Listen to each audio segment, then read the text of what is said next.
پاکستان کی قیادتوں کے لیے بات کریں کہ ہم تو اپنے ملک کی قیادتوں میں بلیو رکھتے ہیں، اور امت میں بھی کوئی ایسی قیادت ہو تو ہم مانیں، لیکن کافی فقدان چل رہا ہے قیادتوں کے اندر. باقی یہ ہے کہ ہمارے تو سارے حاکم ہیں، لیڈرز ہیں، رسپیکٹ کرنا. اہل سنت والجماعت کا ایک سب سے بڑا میتھڈالوجی یہ ہے کہ وہ لیڈرز کے خلاف نا بکواس نہیں کرتی، وہ اپنے قائدین کے خلاف نا خروجی مائنڈ سیٹ نہیں رکھتی کہ ان کی یہ بدعت ہے، ان اے سینس کہ آپ جو ہیں وہ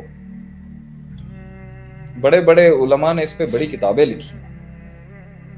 یہ اور ہمارا آج کا بہت بڑا ایک ہاں وہ تو بھی ہے یہ سوسائٹی کے ڈومین اندر. خطرناک ڈومین ہے. بولنے سے پہلے آپ ہوں تو آپ کو پتا چل جائے گا، آٹے دال کا بہت پتا چل جائے گا کہ کتنے پریشر ہوتا ہے.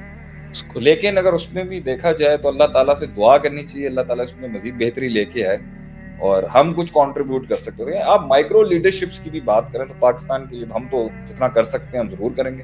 امت میں بھی جہاں جتنی لیڈرشپس کریٹ کی جا سکتی ہیں، ہمارا جو فرض ہے as me as a person, as a servant of the امہ اینڈ ایز قوم کے خادم نوکر ہونے کی حیثیت سے ہمارا تو کام ہے ہر جگہ. اور جب یہی میسیجز ہمیں آتے ہیں کہ بھئی میں وہاں پر کھڑا ہوں، وہ وہاں پر کھڑا ہے، میں یہاں پر قائم ہوں، میں وہاں پر قائم ہوں، میں یہ کر رہا ہوں، آئی تھنک میکس می، وہ مجھے بہت خوش کرتا ہے کہ بھائی انہوں نے فاتقوا اللہ ما استطعتم کے تحت اپنی اپنی پوزیشن سنبھالی ہیں، ذمہ داریوں کا احساس لیا اور اپنی ذات سے باہر نکل کے کسی کاز کو سرو کیا ہے.